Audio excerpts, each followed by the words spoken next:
नमस्कार, मैं हूं आपके साथ अनुराग मुस्कान और आप देख रहे हैं अपना पसंदीदा शो देश हित। अब देखिए, किसी भी कहानी का अधूरा सच दिखाना यह सही नहीं होता और जो सही नहीं होता वो देश हित में भी नहीं होता। इसीलिए आज देश हित में हम आपको नेम प्लेट का असली सच दिखाने जा रहे हैं। कल सुप्रीम कोर्ट के आदेश के बाद आपने देखा होगा कि यूपी में कई दुकानदारों ने नेम प्लेट हटाकर दुकानों से वही पुराने नाम लगा दिए थे। हमने आपको कल ऐसी ही कुछ तस्वीरें भी दिखाई थी, लेकिन आज जी न्यूज की टीम ने एक रियलिटी टेस्ट किया तो पता चला कि मुजफ्फरनगर के ज्यादातर दुकानदार डरे हुए हैं। उन्हें अपना असली नाम दुकान के बोर्ड पर हटाने में डर लगता है। यूपी के मुजफ्फरनगर में कामड़ रोड पर नीलम स्वीट्स के दुकानदार अरशद ने अपना नाम हटा लिया तो आपको लगा होगा कि पूरे मुजफ्फरनगर में मुस्लिम दुकानदारों ने अपनी अपनी नेम प्लेट हटा ली है, लेकिन ऐसा नहीं है। महबूब स्वीट्स अभी भी महबूब स्वीट्स ही है। उस पर मोहम्मद महबूब का नाम भी चढ़ा है। इसी तरह दुकान के बैनर पर बड़े अक्षरों में प्रोफेसर ओवैस भी मौजूद हैं और रहमान टी स्टॉल भी दिख रहा है। आपका नाम? मेरा मुर्तजा नाम। आपका नाम? मोहम्मद गुलबार। क्या नाम है आपका? जहांगीर। आपका नाम? मेरा नाम नहीं है। अब इनसे मिलिए, ये फैज हैं, ये मुर्तजा, ये नईम, ये गुलबार, ये जहांगीर और ये है रहमान। इन सभी की दुकानें चलती हैं, लेकिन सुप्रीम कोर्ट के आदेश के बाद भी दुकानों से अपना असली नाम नहीं हटा रहे। और ऐसा इसलिए क्योंकि इन्हें लगता है कि अगर दुकानों से असली नाम हटाएंगे तो कहीं योगी इनका बजट तो नहीं बिगाड़ देंगे। अभी हमें डर है, अगर कहीं बोर्ड हटाए फिर पुलिस परेशान करेगी, ये है बस, इसलिए बोर्ड लगा रखा है। अभी हाँ, ऐसे कोई आदेश आई नहीं है कि आप लोग हटा दीजिए, लगाने के तो आए थे। फिर आके कुछ कहने लगे पुलिस वाले तो डर तो लगेगा ही। तो अगर आदेश देंगे पुलिस? आदेश देंगे तो हटा देंगे, हमें तो कोई वो नहीं है दिक्कत। सुप्रीम कोर्ट के ऑर्डर आए कि इसे हटा दो। जो कल जो ऑर्डर आए हमने उस टाइम पे फिर इसे हटा दिया था। फिर दूसरी बार में अब एसएचओ साहब की गाड़ी आई, उन्होंने बोला कि इसे लगाओ, तो हमने फिर दोबारा से लगा दिया। उनका जो ड्राइवर था उन्होंने कहा कि इसे दोबारा से लगाओ, फिर हमने दोबारा से लगाया। तो यही दबाव बना रही है कि इसे लगा के रखो तुम। मैंने उन्हें बोला भी, मगर जब सबने हटा दिया सर तो हम भी हटा दें। उन्होंने कहा कि इसे तुम्हें लगा के रखना पड़ेगा। जब वो कहेंगे आके फिर हटा देंगे। कौन कहेगा? तो पुलिस वाले परेशान करो जा देंगे। किसके कहने पे आपने लगाई? पुलिस वाले आए थे हमारे पास। क्या कहते? लोगों भाई बोर्ड लगाइयो, नहीं तो दुकान बंद करा देंगे इतने। हमने प्रशासन के कहने पे लगाए थे और सुप्रीम कोर्ट ने जो है अब मना कर दिया है। कहने लगे भाई ये कानून जो है वापस आ गया, तो जाहिर सी बात है अब जो है जैसे हमें ऑर्डर मिलेगा हम एकदम उतार देंगे उसको। योगी सरकार ने कांवड़ रूट पर दुकानदारों को अपनी दुकानों पर नेम प्लेट लगाने का ऑर्डर दिया था, जिस पर सुप्रीम कोर्ट ने सोमवार को रोक लगा दी। सर्वोच्च न्यायालय ने कहा कि सिर्फ मेन्यू प्लेट दिखाइए, नेम प्लेट लगाने की जरूरत नहीं है। उसके बाद भी मुजफ्फरनगर के कई दुकानदार नेम प्लेट डर की वजह से नहीं हटा रहे हैं। इनका कहना है कि जब तक प्रशासन नहीं कहता तब तक वो नेम प्लेट नहीं हटाएंगे। इन लोगों के मन में डर इस बात का है कि अगर नेम प्लेट हटाने पर बाबा की पुलिस भड़क जाए तो क्या होगा। मुजफ्फरनगर से अंकित मित्तल के साथ ब्यूरो रिपोर्ट, जी मीडिया।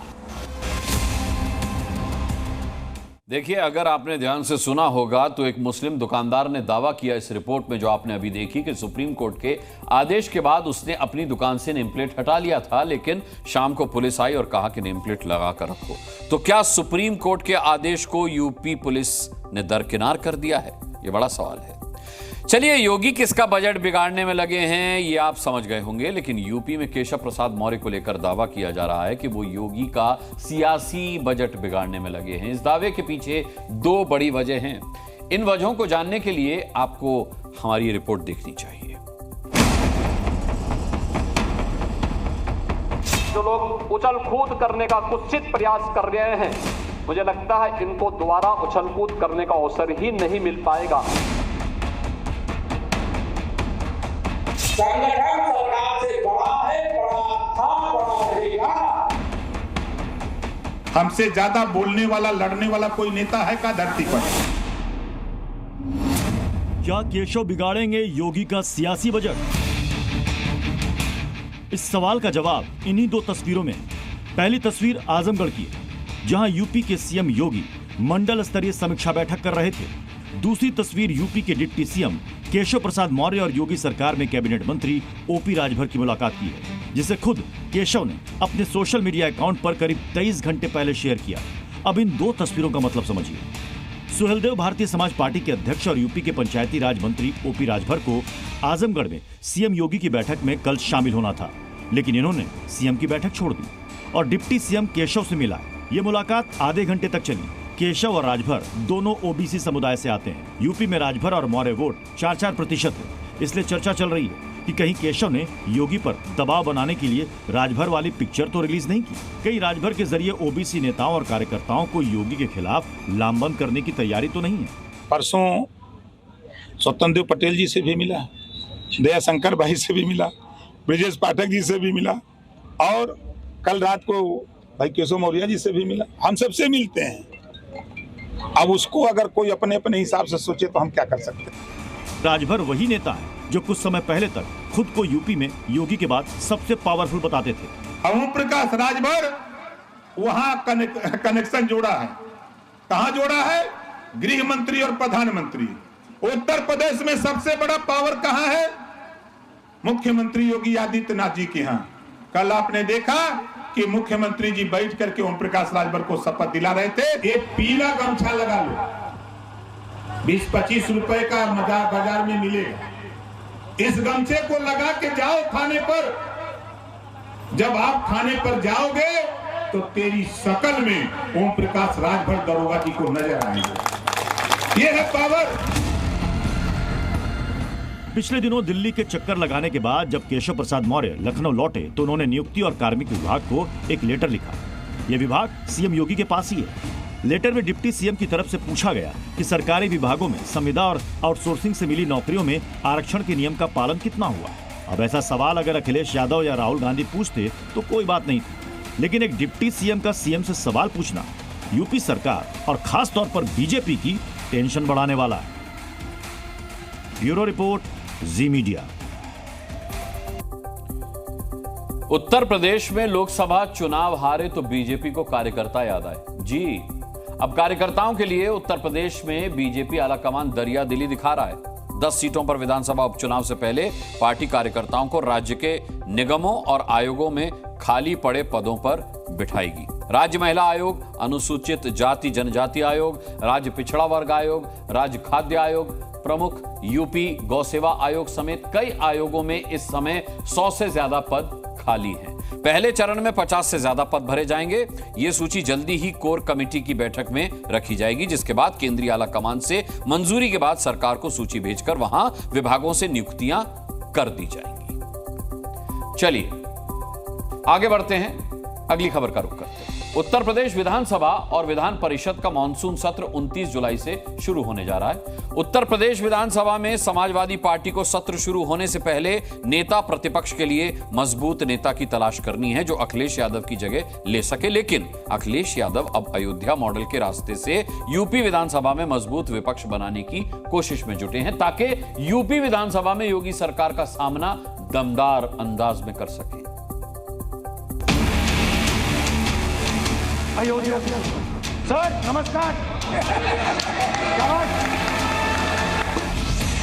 राम की नगरी अयोध्या धाम में समाजवादी पार्टी ने जिस तरह लोकसभा चुनाव में प्रत्याशित जीत दर्ज की, अवधेश प्रसाद जिस तरह दलित चेहरा बनकर उभरे, अब संसद के भीतर और बाहर दोनों जगह अखिलेश यादव की रणनीति की तारीफ होती है। मुझे बैकग्राउंड में नहीं जाना है कि कब कैसे किस संस्था को बनाया गया है। अब इसी को भुनाने के लिए अखिलेश यादव उत्तर प्रदेश की विधानसभा में नेता प्रतिपक्ष चुनने के लिए तैयारी कर रहे हैं और उनकी नजर यहाँ भी किसी दलित चेहरे को कमान सौंपने की ओर है ताकि योगी सरकार को सदन के भीतर यूपी में घेरा जा सके। हमारी पार्टी, हमारे नेता आदरणीय अखिलेश यादव जी करेंगे और स्वाभाविक सी बात है, हमारा जो समीकरण है जिस पर हम चुनाव लड़े हैं उसके अनुरूप होगा, योग्य होगा और समाजवादी पार्टी की लड़ाई को उत्तर प्रदेश के विधानसभा में धार देगा।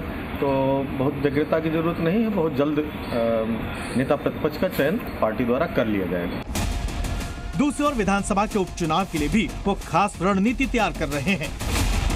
उत्तर प्रदेश में विधानसभा सत्र से पहले सपा के सामने एक बड़ी चुनौती है। ये चुनौती है नेता प्रतिपक्ष का चुनाव करना। ऐसे में कई नामों को लेकर सपा मंथन कर रही है, जिसमें शिवपाल यादव के साथ साथ इंद्रजीत सरोज, राम अचल के नाम सामने आ रहे हैं। लेकिन इन तमाम नेताओं के मंथन के बीच समाजवादी पार्टी पीडीए फॉर्मूले पर पूरी तरह से फोकस करना चाहती है और जल्द ही सपा इन नामों की घोषणा कर देगी। अब आपको वो नाम बताते हैं जिन पर अखिलेश यादव दांव चल सकते हैं। पीडीए के मुद्दे, पिछड़े, दलित और अल्पसंख्यक को आगे बढ़ाने के लिए किसी ऐसे चेहरे पर भी दांव लगाया जा सकता है जो इस समीकरण में फिट साबित हो सकता है। इनमें पहला नाम इंद्रजीत सरोज का है। इंद्रजीत सरोज दलित समुदाय के पासी जाति से आते हैं। समाजवादी पार्टी के पीडीए फॉर्मूले पर ये नाम बिल्कुल सटीक बैठता है। कौशाम्बी क्षेत्र से आने की वजह से अखिलेश यादव उनको केशव प्रसाद मौर्य के कद के सामने मजबूती से खड़ा करने का भी दांव चल सकते हैं। दूसरा नाम है राम अचल। गैर यादव ओबीसी से आते हैं। राम अचल राजभर समुदाय के बड़े नेता हैं। राम अचल अंबेडकर नगर से आते हैं और वहां भी उपचुनाव है, ऐसे में इसका असर वहां पड़ सकता है। लेकिन दोनों नेताओं के लिए एक मुश्किल है कि ये दोनों ही नेता बीएसपी से समाजवादी पार्टी में आए थे। ऐसे में अखिलेश यादव किसी अपने पर भी दांव चल सकते हैं। खास बात यह है कि समाजवादी पार्टी का एक खेमा शिवपाल सिंह यादव को नेता प्रतिपक्ष बनाने की कोशिश में जुटा है। शिवपाल यादव 6 बार के विधायक हैं और 2009 से 2012 के बीच नेता प्रतिपक्ष रह चुके हैं। शिवपाल यादव को अगर नेता प्रतिपक्ष बनाया जाता है तो फिर समाजवादी पार्टी पर यादव परस्ती का आरोप लगेगा और परिवारवाद का भी। दूसरी ओर बीजेपी अभी से ही समाजवादी पार्टी की रणनीति को लेकर हमलावर है, जबकि कांग्रेस समाजवादी पार्टी की हाँ में हाँ मिलाने के लिए तैयार बैठी है। समाजवादी पार्टी का आंतरिक मामला है। समाजवादी पार्टी जिसको भी नेता बनाएगी सोच के बनाएगी, समझ के बनाएगी। हमें अखिलेश यादव जी पर और समाजवादी पार्टी पर पूरा यकीन है कि वो जो काम करेंगे वो अच्छा करेंगे। इस बीच समाजवादी पार्टी ने विधानसभा परिषद में सपा का विपक्ष मजबूती से रखने के लिए नेता प्रतिपक्ष के नाम की घोषणा कर दी है। वैसे अखिलेश यादव ने लाल बिहारी यादव को विधान परिषद में नेता विपक्ष की जिम्मेदारी सौंप दी गई है। समाजवादी पार्टी ने सोशल इंजीनियरिंग की तर्ज पर जातियों का जो गुलदस्ता तैयार किया है वो उसकी मजबूती का नैरेटिव देने में सफल रहा। ऐसे में अब नेता प्रतिपक्ष के पद पर भी ये फॉर्मूला प्रयोग किया जा सकता है। ब्यूरो रिपोर्ट, जी मीडिया। चलिए अगली खबर का रुख करते हैं। पश्चिम बंगाल में हिंसा की राजनीति तो जग जाहिर है। विरोधियों पर ममता दीदी का गुस्सा भी पूरा देश देखता रहा है, लेकिन आलू व्यापारियों को दीदी का अल्टीमेटम और गुस्सा बर्दाश्त नहीं हो रहा।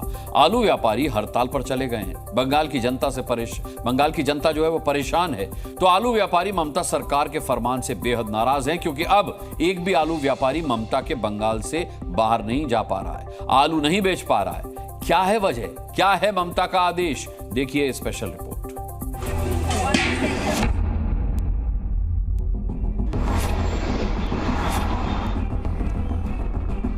ठेला तो शुरू हो गया, चलते रहेगा।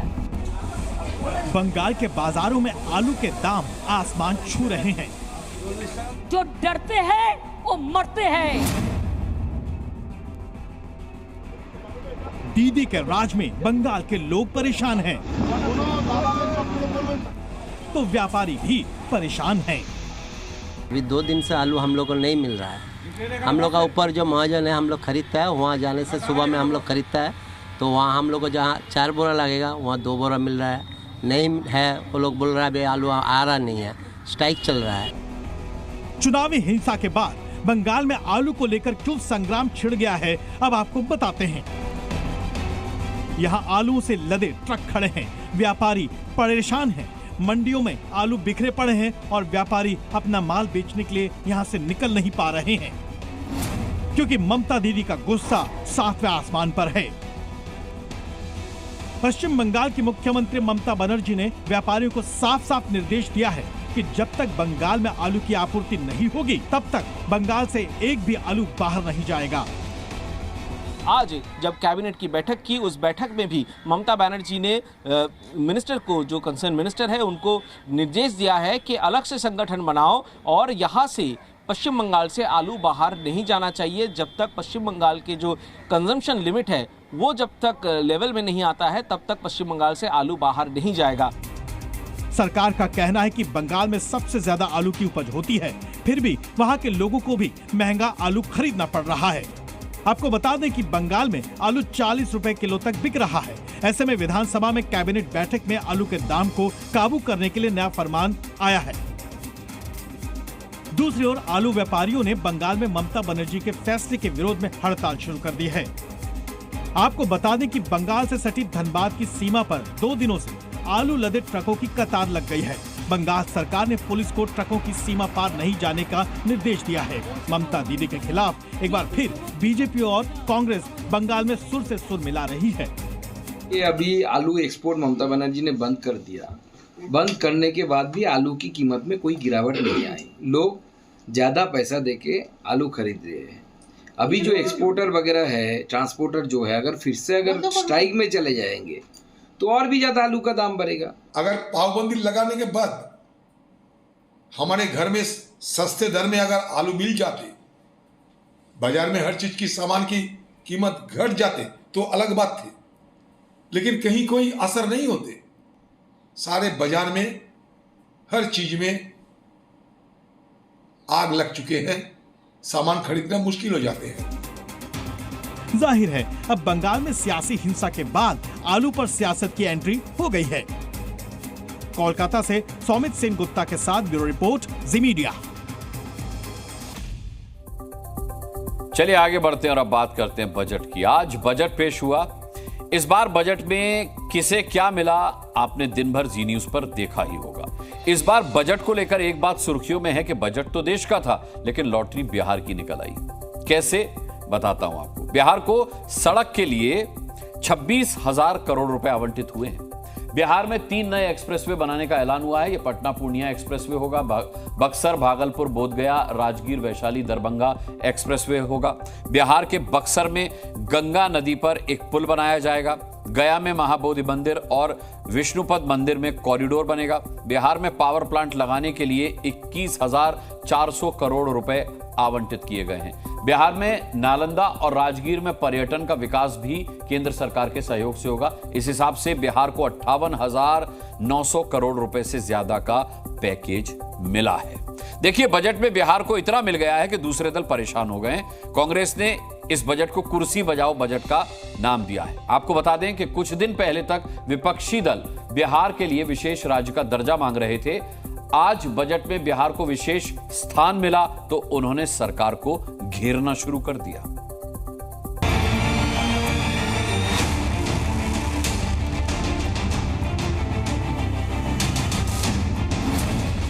एक दिन पहले ही केंद्र सरकार ने बिहार को विशेष राज्य का दर्जा देने से इनकार कर दिया था। उसके ठीक अगले दिन ही बजट में बिहार को विशेष स्थान दे दिया।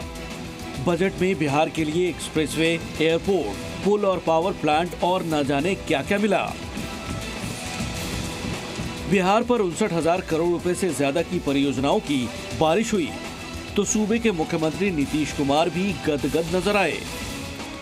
नीतीश कुमार ने माना कि विशेष राज्य ना सही, विशेष अधिकार के तहत बिहार को बजट मिल ही गया। विशेष राज्य का दर्जा बहुत लोगों का था कि पहले से बंद कर दिया गया है इसके, तो उसके चलते एक सहायता के लिए बिहार के विकास के लिए मदद होना चाहिए, मदद होना चाहिए बिहार को, तो वो तो करना शुरू कर दिया। बिहार के अलावा पूर्वी भारत के कई राज्यों के हिस्से में बजट की सौगात आई। इनमें एनडीए शासित आंध्र प्रदेश और बीजेपी शासित ओडिशा भी शामिल है। We will formulate a plan Purvodaya for the all-round development of the eastern region of the country, covering Bihar, Jharkhand, West Bengal, Odisha and Andhra Pradesh. Bihar के लिए बजट में विशेष ऐलान हुआ तो बिहार से आने वाले सत्ता पक्ष के नेता की खुशी का ठिकाना नहीं था।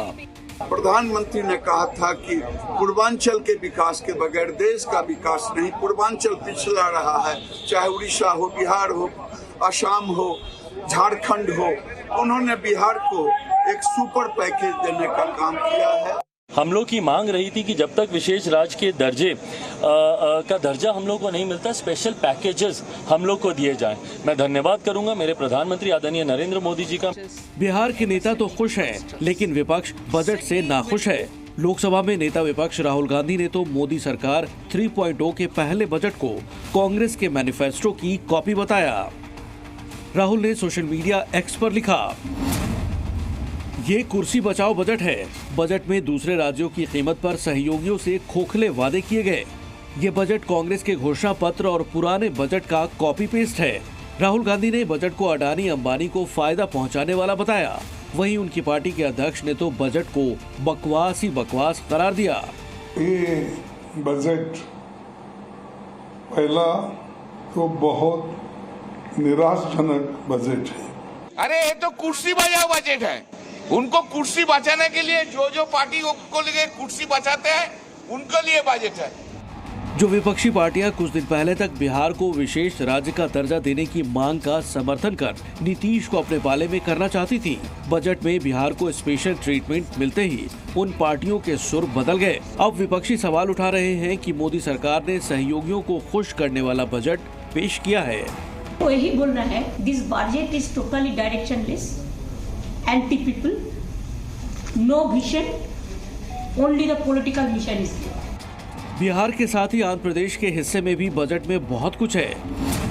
आंध्र प्रदेश के लिए 15,000 करोड़ रुपए का पैकेज, पानी, बिजली, रेलवे और सड़क के लिए फंड दिया गया। एनडीए के सहयोगी दलों की सरकार वाले राज्यों को बजट में बम्पर गिफ्ट से विपक्षी दल बेचैन है। अखिलेश यादव ने भी बजट को सरकार बचाने वाला बजट करार दिया। अब मान लीजिए सरकार बचानी है तो अच्छी बात है कि बिहार को, आंध्र प्रदेश को कुछ विशेष पैकेज या विशेष योजनाओं से जोड़ा गया है। जिन गैर एनडीए शासित राज्यों को बजट से बहुत कुछ नहीं मिला है, उन्होंने अपना विरोध जताना शुरू कर दिया है। बजट में बिहार विशेष को लेकर संसद में राजनीतिक हंगामा हो सकता है। दिल्ली से रवि त्रिपाठी के साथ ब्यूरो रिपोर्ट, जी मीडिया।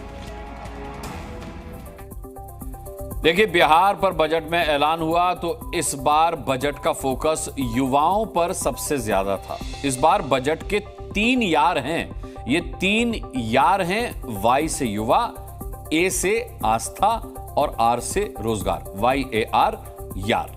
बजट में युवाओं के लिए कई ऐलान किए गए हैं। ऐसे छात्र जिन्हें एजुकेशन लोन नहीं मिल पाता है, उन्हें 10 लाख रुपए तक का एजुकेशन लोन मिलेगा। छात्रों को कर्ज के ब्याज पर 3% छूट के लिए ई वाउचर मिलेगा। इसका फायदा 1 लाख छात्रों को होगा और ज्यादातर गरीब वर्ग के होंगे ये छात्र। इसके अलावा पहली नौकरी करने वाले युवाओं को सरकार से 1 महीने की सैलरी मिलेगी। 3 किश्तों में 15,000 रुपए छात्रों को दिए जाएंगे। वहीं ए से आस्था का ख्याल भी बजट में रखा गया है। आपने इससे पहले भी देखा रिपोर्ट में, बिहार में महाबोधि मंदिर, विष्णुपद मंदिर कॉरिडोर बनाया जाएगा, ठीक वैसे ही जैसे काशी विश्वनाथ कॉरिडोर बना है। राजगीर के विकास को महत्ता दी गई है। राजगीर जैन, बौद्ध और हिंदू धर्म का तीर्थ स्थल भी है। बजट का तीसरा यार है आर से माने रोजगार। रोजगार के लिए बजट में विशेष ख्याल रखा गया है। 500 कंपनियों में अगले 5 साल में 1 करोड़ युवाओं को ट्रेनिंग मिलेगी। 5,000 मासिक भत्ता के साथ 12 महीने का इंटर्नशिप मिलेगा। युवाओं के लिए कुल 5 नई स्कीम्स शुरू की गई हैं। रोजगार और स्किल डेवलपमेंट के लिए 2 लाख करोड़ रुपए खर्च किए जाएंगे। इसका फायदा देश के 4 करोड़ 10 लाख लोगों को होगा। अब आपको बजट की वो योजना बताते हैं जिसमें सूर्य आपका बिजली का बिल चुकाएगा और आपको बिजली का बिल 300 यूनिट तक कम हो सकता है। देश के 1 करोड़ घरों में पीएम सूर्योदय योजना लागू हो चुकी है, जिसमें 300 यूनिट तक सोलर बिजली फ्री दी जाएगी। दरअसल सूरज की रोशनी से पैदा होने वाली सोलर एनर्जी सीधे उस घर को मिलने के बजाय पहले सप्लाई ग्रिड में जाएगी। इस तरह पीएम सूर्योदय योजना वाला हर घर न केवल उपभोक्ता होगा बल्कि इलेक्ट्रिसिटी भी जनरेट करेगा। ऐसे में हर एक घर को प्रति महीने 300 यूनिट तक बिजली मुफ्त दी जाएगी। अगर उस घर से 300 यूनिट ज्यादा बिजली पैदा हो रही है, उससे ज्यादा, तो वो डिस्ट्रीब्यूशन कंपनियों को बिजली बेच सकेगा। अब तक 1 करोड़ 28 लाख से ज्यादा लोग इसका रजिस्ट्रेशन करा चुके हैं। अब इसके फायदे समझ लीजिए। इस योजना से ऊर्जा के क्षेत्र में आत्मनिर्भरता को बढ़ावा मिलेगा, आम जनता को बिजली का बिल घटाने में मदद मिलेगी और साथ ही इससे पर्यावरण को स्वच्छ रखने में मदद मिलेगी, क्योंकि ये ग्रीन एनर्जी होगी जिसके लिए किसी प्रकार का ईंधन नहीं जलाया जाएगा। चलिए, बजट के बाद एक बार फिर से बिहार की बात किए लेते हैं। आज बिहार की राजधानी पटना में सड़क से सदन तक राजनीतिक घमासान देखने को मिला। बिहार विधानसभा के अंदर विपक्षी पार्टियों ने झुंझुना बजाया, हंगामा किया। विपक्षी पार्टियों की डिमांड थी कि बिहार को विशेष राज्य का दर्जा मिले। वहीं पटना की सड़कों पर पासवान समाज से आने वाले नेता कार्यकर्ताओं ने आरक्षण की मांग पर हंगामा किया। सदन के अंदर मार्शल बुलाना पड़ा तो सड़क पर पुलिस को लाठी चलानी पड़ी। देखिए बिहार में बवाल पर यह रिपोर्ट। पटना की सड़कों पर चली लाठियां, प्रदर्शनकारियों को दौड़ा दौड़ा कर पीटा। पटना में मांगा हक, मिली लाठियां। पटना में विधानसभा के बाहर दलित नेता अमर आजाद पासवान के नेतृत्व में प्रदर्शन हो रहा था। हाथों में नीले झंडे लिए प्रदर्शनकारी विधानसभा तक मार्च की तैयारी कर रहे थे। पुलिस ने प्रदर्शनकारियों को रोकने की कोशिश की, लेकिन प्रदर्शनकारी नहीं माने। इसके बाद शुरू हुआ हंगामा। पटना की सड़कों पर कुछ देर के लिए अफरा तफरी का माहौल हो गया। पुलिस और रैपिड एक्शन फोर्स के जवानों ने प्रदर्शनकारियों पर लाठीचार्ज कर उन्हें खदेड़ दिया। एक तरफ पटना में विधानसभा तक पहुंचने के लिए मार्च हो रहा था, तो दूसरी ओर बिहार विधानसभा के अंदर आरजेडी समेत विपक्षी नेताओं ने जमकर हंगामा किया। विधानसभा की कार्यवाही शुरू होते ही विपक्ष के विधायकों ने हाथों में पैम्पलेट लेकर केंद्र सरकार के खिलाफ नारेबाजी की। गलत काम करिएगा तो बर्दाश्त नहीं किया। विधायकों ने वेल में पहुंचकर हंगामा किया। विधायकों की मार्शल से धक्का मुक्की भी हुई। विपक्ष के विधायक बिहार को विशेष राज्य के दर्जे की मांग पर मोर्चा खोले हुए हैं। सदन से बाहर निकलने के बाद इंडिया गठबंधन के विधायकों ने झुंझुना बजाकर अपना विरोध प्रदर्शन जारी रखा।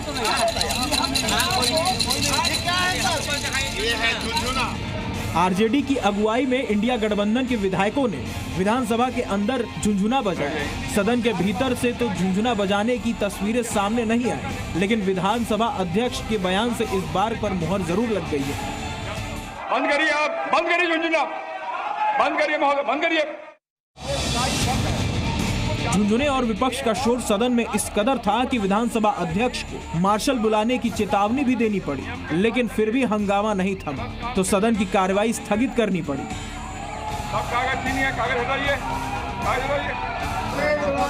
विपक्ष की नेता राबड़ी देवी के नेतृत्व में विधायकों ने सदन के बाहर भी हल्ला बोला।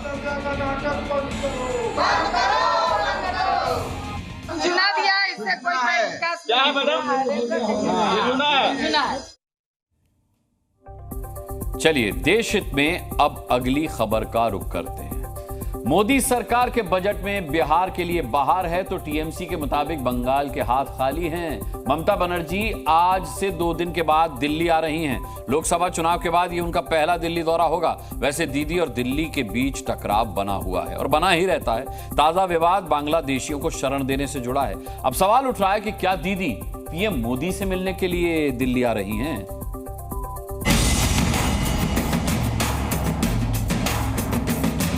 जो डरते हैं वो मरते हैं, जो लड़ते हैं वो कामयाबी होता है। हम डरफूक नहीं हैं, हम काफिर नहीं हैं, हम गद्दार नहीं हैं, हम लड़ने जानता है और जो हमारे साथ लड़ेंगे उसको हम दिखा देंगे। ममता बनर्जी क्या इन्हीं तेवरों के साथ प्रधानमंत्री नरेंद्र मोदी से मुलाकात करेंगी? कामयाबी होता है, हम डरफूक नहीं हैं। केंद्र सरकार और बीजेपी के खिलाफ जारी दीदी की तलखी पीएम मोदी के साथ मुलाकात में भी दिखेगी। प्रधानमंत्री नरेंद्र मोदी और पश्चिम बंगाल की मुख्यमंत्री ममता बनर्जी की मुलाकात की घड़ी करीब आ रही है। मोदी सरकार 3.0 बनने के बाद पहली बार ममता बनर्जी प्रधानमंत्री मोदी से मुलाकात कर सकती हैं। ममता बनर्जी 4 दिन के दिल्ली दौरे पर आने वाली है। उनकी यात्रा 25 जुलाई से शुरू होगी। दरअसल दिल्ली में 27 जुलाई को नीति आयोग गवर्निंग काउंसिल की बैठक है। उससे पहले 26 जुलाई को ममता बनर्जी दिल्ली में प्रधानमंत्री मोदी से मिल सकती हैं। लोकसभा चुनाव बीतने के बाद पीएम मोदी और ममता बनर्जी की पहली मुलाकात होगी। चुनाव के दौरान दीदी और प्रधानमंत्री मोदी के बीच जमकर चुनावी तकरार देखने को मिली थी। यहाँ की सीएम मंच पर से इन महान संस्थाओं को धमका रही है और इस धमकी ने टीएमसी के गुंडों का हौसला भी बढ़ा दिया है। चलिए आगे बढ़ते हैं और अब आपको बाढ़ का तांडव दिखाते हैं, क्योंकि कृष्ण की नगरी द्वारका बाढ़ में डूबती दिख रही है। गुजरात में बादलों की गर्जना के साथ साथ बाढ़ ने यहां के हालात ही नहीं, यहां के रहने वाले लोगों तक का बजट बिगाड़ दिया है। जूनागढ़, नवसारी, कच्छ के हालात भी चिंताजनक हैं। तो देश के कई दूसरे हिस्सों में भी आम जनजीवन इतनी बुरी तरह से प्रभावित है कि आने वाले दिन और संकट भरे हो सकते हैं, क्योंकि अब बाढ़ प्रभावित इलाकों में आर्थिक संकट मंडरा रहा है। हालांकि सरकारें हर चुनौती से निपटने की तैयारी भी कर रही हैं।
देखते पूरी पानी में समा गई। बताया गया कि वहां रेलवे के काम के लिए मशीनों को लाया गया था।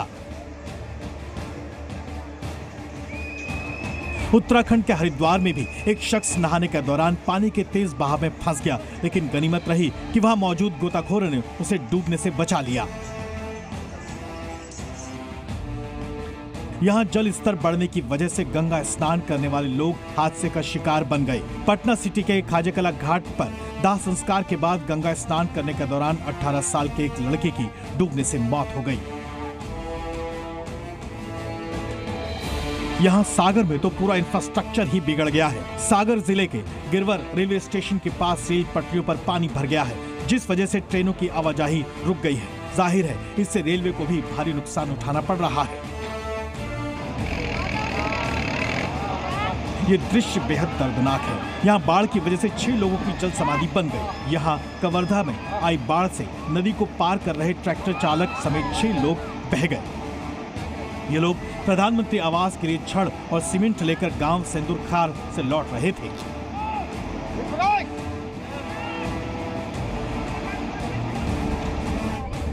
यहाँ ये बच्चे बाढ़ में फंस गए हैं। स्कूल जाना जरूरी है, लिहाजा जान जोखिम में डालकर ये लोग अपने स्कूल जा रहे हैं। दरअसल वाल्टरगंज हरदियाल मार्ग से बड़ी बक्सई गणेशपुर के बीच 200 मीटर सड़क मुकदमे की पेंच में फंसा है और इस वक्त बाढ़ ने इन्हें घेर लिया है। लगातार पानी के कारण किसानों की धान की फसल खराब होने के कगार पर पहुंच गई है।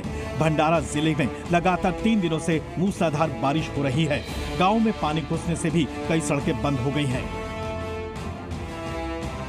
यहाँ सिक्की में भी पहले भयंकर बारिश आई और अब तबाही ऐसी कि लोगों के आशाएं खंडहर तक बन गए हैं। फिलहाल राज्य सरकार राहत बचाव कार्य में जुटी है। जाहिर है इस बाढ़ और बारिश ने बजट पानी पानी कर दिया है। ब्यूरो रिपोर्ट, जी मीडिया। दुनिया में अगले किसी युद्ध में जितने सैनिक शामिल होंगे उससे कहीं ज्यादा ड्रोन और मशीनें युद्ध लड़ेंगी। जी हां, ऐसा दावा मिलिट्री एक्सपर्ट्स कर रहे हैं। हाल में इजराइल, ईरान, लेबनान और यमन ने एक दूसरे पर हमले के लिए लड़ाकू ड्रोन का इस्तेमाल किया। यानी फाइटर ड्रोन भविष्य का हथियार है और अब देश में ही लड़ाकू ड्रोन बनाने की तैयारी भी हो चुकी है। यह भारत की सेना के लिए बहुत बड़ी खबर है। इसकी वजह को समझिए। देखिए, भारत में ड्रोन का कुल बाजार 2024 में 5,400 करोड़ रुपए तक है, जो कि 2029 तक 12,000 करोड़ रुपए से ज्यादा हो जाएगा। ये तेज रफ्तार से बढ़ रहा है। दुनिया में करीब 95 देश हैं जो अपनी सेना में ड्रोन का इस्तेमाल करते हैं। अमेरिका, रशिया, चीन और भारत उनमें टॉप पर आते हैं। टॉप देशों में शामिल हैं जिनकी मिलिट्री के पास लगभग हर तरह के ड्रोन की क्षमता मौजूद है, चाहे वो हमला करने वाले ड्रोन हो या फिर निगरानी करने वाले ड्रोन हो। इन आंकड़ों का मतलब यह है कि ड्रोन का ग्लोबल मार्केट बढ़ रहा है और इसका फायदा उठाने के लिए अब यूपी में लड़ाकू ड्रोन बनाए जाएंगे, जिससे भारतीय सेना की ताकत बढ़ेगी और इन्हें एक्सपोर्ट भी किया जाएगा। मतलब डबल फायदा।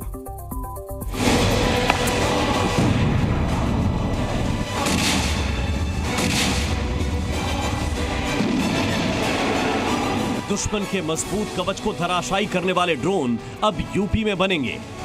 स्वदेशी ड्रोन से भारतीय सेना को पावरफुल बनाने की प्लानिंग हो चुकी है। उत्तर प्रदेश में पहली बार ड्रोन और मानव रहित विमानों के लिए टेस्टिंग और रिसर्च सेंटर बनने वाला है। 60 करोड़ की लागत से बनने वाले ड्रोन टेस्टिंग फाउंडेशन के लिए केंद्र सरकार 45 करोड़ रुपए देगी। इस सेंटर का नाम यूएस टेस्टिंग फाउंडेशन रखा गया है। हिंदुस्तान एरोनॉटिक्स लिमिटेड इस योजना का नेतृत्व करेगा। साथ ही Bharat electronics limited, Yantra India limited, gliders India limited, Bharat earth movers limited, IIT Kanpur और यूपीडा की इसमें अहम भूमिका होगी। यूपी में 6 डिफेंस कॉरिडोर प्लान किए गए हैं और उनमें से एक कानपुर के डिफेंस कॉरिडोर में सेना के लिए हमले और निगरानी करने वाले ड्रोन बनेंगे। डिफेंस के लिए आवश्यक ड्रोन का उत्पादन और डेवलपमेंट करेंगे हम। उनको अपने ड्रोन और जो प्रोडक्ट होगा उसकी टेस्टिंग कैसे करेंगे, इसके लिए डिफेंस टेस्टिंग इंफ्रास्ट्रक्चर बनाया गया। ये चीज़ें डिफेंस सेक्टर में हमको बाहर से एक्सपोर्ट इंपोर्ट पर हम निर्भर हैं, उनको हमको आने वाले समय में इंडियनाइजेशन भारत में ही बने। नए जमाने के युद्ध क्षेत्र में ड्रोन का हमला खतरनाक है, पर इससे ज्यादा जरूरी है तेज रफ्तार से ड्रोन का प्रोडक्शन। युद्ध का तरीका तेजी से बदल रहा है, इसलिए ड्रोन पर रिसर्च और डेवलपमेंट करके उसमें लगातार बदलाव किए जाएंगे और सेना की जरूरतों के हिसाब से ड्रोन बनाए जाएंगे। उत्तर प्रदेश राज्य में मानव रहित ड्रोन बनने वाले हैं और इस पूरे विकास के जरिए आने वाले दिनों में हथियारों को सेना को देने के क्षेत्र में उत्तर प्रदेश नया कीर्तिमान गढ़ता हुआ दिखाई देगा। खास तौर पे अगर ड्रोन की बात करें तो अब जो मानव रहित ड्रोन हैं उनको बनाने में जो निजी क्षेत्र के लोग हैं उनको भी मौका मिलेगा और आने वाले जो दिन होंगे वो डिफेंस सेक्टर के लिए उत्तर प्रदेश के लिहाज से महत्वपूर्ण साबित होंगे। कानपुर में हमला करने वाले ड्रोन्स बनेंगे। ये ड्रोन्स उड़ते हुए बॉम्ब्स होंगे जो अपने टारगेट्स के ऊपर गिरते हैं और फट जाते हैं। इनके जरिए बॉम्ब्स भी ले जाए जा सकते हैं जिन्हें दुश्मन के ठिकाने पर गिराया जा सकता है। भारतीय सेना पहले ही ऐसे हथियारों का इस्तेमाल कर रही है। इससे देश की ताकत बढ़ेगी और साथ ही विदेशों में ड्रोन एक्सपोर्ट करने का रास्ता भी तैयार होगा। 2023 में दुनिया में ड्रोन का बाजार 2,59,000 करोड़ रुपए का था, जो 2030 में बढ़कर 7,61,000 करोड़ रुपए का हो जाएगा। और कानपुर के ड्रोन सेंटर की मदद से इस ग्लोबल मार्केट में भारत की भी हिस्सेदारी होगी। आने वाले समय में ड्रोन वॉरफेयर बहुत ही अहम होगा, इसलिए हिंदुस्तान में अगर इस बात की फैक्ट्री लगे तो ये देश के लिए एक किस्म से बहुत ही अहम कदम है, जिससे हमारी फौज की, एयरफोर्स की, नेवी की ताकत जो है बहुत बढ़ सकती है। यूपी में बने ड्रोन भारतीय सेना की ताकत को कई गुना बढ़ा देंगे। ऊंचाई पर मौजूद ड्रोन कई किलोमीटर दूर तक देख सकते हैं और एक छोटे ड्रोन पर लगी मिसाइल भी किसी मजबूत टैंक को खत्म करने के लिए काफी है। हमला करने वाले ड्रोन सर्जिकल स्ट्राइक के लिए भी बहुत अच्छी तकनीक है, यानी जमीन के रास्ते दुश्मन की सीमा में घुसे बिना उसे काफी नुकसान पहुंचाना मुमकिन है। युद्ध जो है इंसानों के बीच में नहीं, मशीन के बीच में होगा। आज के समय भी वास्तव में अगर दुनिया में जहां देखो लड़ाइयाँ हो रही हैं, ट्रुप्स कम इन्वॉल्व है, मशीन ज़्यादा इन्वॉल्व है। और आने वाले समय में ये मशीन जो है हाईटेक मशीन होंगी, इन आर्टिफिशियल इंटेलिजेंस से लैस होंगी और बड़े पैमाने पर रोबोटिक वॉरफेयर होगा। ड्रोन का इस्तेमाल युद्ध क्षेत्र में या फिर मुश्किल इलाकों में सेना के पास दवाई और जरूरी सामान पहुंचाने के लिए भी किया जा सकता है। अभी ड्रोन हमलों को युद्ध का एक घातक तरीका माना जाता है, क्योंकि दुनिया के ज्यादातर देशों को इस तरह की युद्ध का अनुभव नहीं है।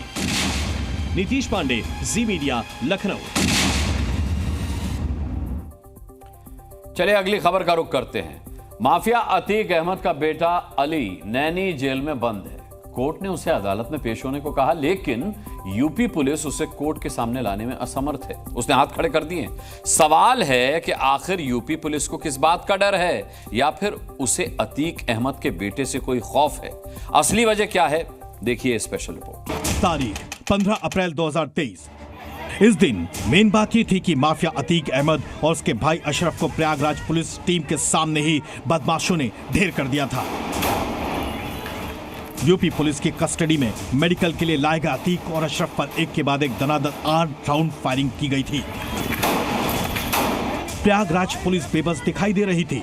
15 महीने पुरानी इन तस्वीरों को देखकर अतीक अहमद का बेटा अली तो खौफ में है ही, लेकिन लगता है उत्तर प्रदेश पुलिस को भी आशंका है कि एक बार फिर ऐसी कोई अनहोनी ना हो जाए।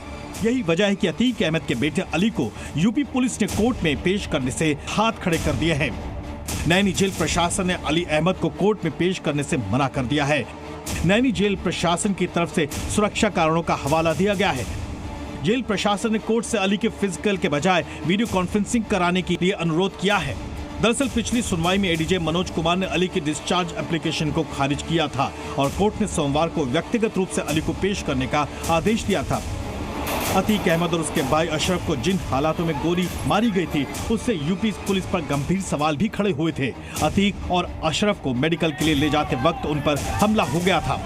पुलिस व्यवस्था के बीच 2 अपराधी को मौत के घाट उतारा गया था। यही वजह है कि अब अतीक के बेटे को लेकर प्रयागराज पुलिस फूंक फूंक कर कदम रखना चाहती है। माफिया अतीक और उसके भाई अशरफ की पुलिस कस्टडी में हुई हत्या के बाद अब उसके बेटे पर भी खतरे की आशंका है। दरअसल रंगदारी मामले में अतीक का जो बेटा अली है वो नैनी सेंट्रल जेल में बंद है। उसकी कोर्ट में व्यक्तिगत तौर पर पेशी होनी थी, लेकिन जेल प्रबंधन ने उसकी जो पेशी है उससे मनाही कर दी। जेल प्रशासन ने जो कोर्ट में हलफनामा उसमें ये कहा है कि उसको खतरा है, उसको व्यक्तिगत तौर पर पेश नहीं किया जा सकता कोर्ट में। ऐसे में वीडियो कॉन्फ्रेंसिंग से उसकी पेशी कराई जाए। माफिया अतीक और अशरफ की मौत के 15 महीने बीत जाने के बाद भी अभी तक उमेश पाल हत्याकांड में वांटेड और फरार चल रहे 5 लाख के इनामी गुड्डू मुस्लिम, साबिर और अरमान अब भी पुलिस की गिरफ्त से बाहर हैं। इसके अलावा 50,000 की इनामी अतीक की पत्नी शाइस्ता परवीन, 25,000 की इनामी अशरफ की पत्नी जैनब फातिमा और माफिया ब्रदर्स की बहन आयशा नूरी भी फरार हैं। प्रयागराज पुलिस ने अतीक के दोनों बेटों उमर और अली को भी हिस्ट्री शीटर बनाया है। दुमनगंज पुलिस ने अली और उमर की हिस्ट्री शीट खोल दी है। अली अहमद पर जबरन जमीन कब्जाने, रंगदारी मांगने, धमकी देने के गंभीर आरोप हैं। यूपी पुलिस ने अली की हिस्ट्री शीट 48वीं बार खोली है। अली के खिलाफ अब तक 12 मुकदमे भी दर्ज हो चुके हैं। यूपी से माफिया राज खत्म करके योगी सरकार ने भय मुक्त उत्तर प्रदेश बनाने का संकल्प ले रखा है, लेकिन जिन कंधों पर भय को खत्म करने की जिम्मेदारी हो और वही पैर भय से कांप रहे हों, ऐसे में उत्तर प्रदेश का संकल्प कैसे साकार होगा, ये बड़ा सवाल है। प्रयागराज से मोहम्मद गुफरान के साथ ब्यूरो रिपोर्ट, जी मीडिया। और अब आपको किसान आंदोलन से जुड़ी 2 तस्वीरें दिखाते हैं। देखिए, पहली तस्वीर 26 जनवरी 2021 की है और दूसरी आपको आने वाले 15 अगस्त को दिख सकती है। 2021 में पूरी दिल्ली और खासकर लाल किले पर प्रदर्शनकारियों ने जबरदस्त हंगामा किया था और अगले महीने एक बार किसानों ने दिल्ली घेरने का आंदोलन फिर शुरू करने का ऐलान किया है। किसानों के ट्रैक्टर मार्च की असली वजह क्या है और इस आंदोलन का 5 राज्यों में होने वाले चुनावों से क्या कनेक्शन है, ये रिपोर्ट बताएगी आपको। 15 अगस्त को दिल्ली पर किसानों के ट्रैक्टर मार्च का संकट मंडरा रहा है। फरवरी 2024 की तरह किसान एक बार फिर दिल्ली पहुंचने की तैयारी में हैं। किसानों ने राशन बांधकर तैयारी कर ली है। इस बार एमएसपी की कानूनी गारंटी के साथ नए क्रिमिनल कानूनों का विरोध करने की भी तैयारी है। सबसे पहले किसानों की डिमांड देखिए, फिर आपको इसकी वजह भी बताएंगे। किसानों ने एमएसपी गारंटी का कानून बनाने की मांग करते हुए विरोध शुरू किया है और इस बार किसान नए आपराधिक कानूनों का भी विरोध कर रहे हैं। आंदोलन शुरू होने से पहले बाकायदा प्रेस कॉन्फ्रेंस करके किसानों ने अपनी मांगे सामने रखी हैं। 1 अगस्त को पूरे देश भर में मोदी सरकार की अर्थियां जलाएंगे। 15 अगस्त को पूरे देश भर में ट्रैक्टर मार्च होंगे और जो 3 क्रिमिनल लॉ लेकर आई है केंद्र, उसकी जो उनके बिल की कॉपीज हैं उसको जलाएंगे। जी न्यूज़।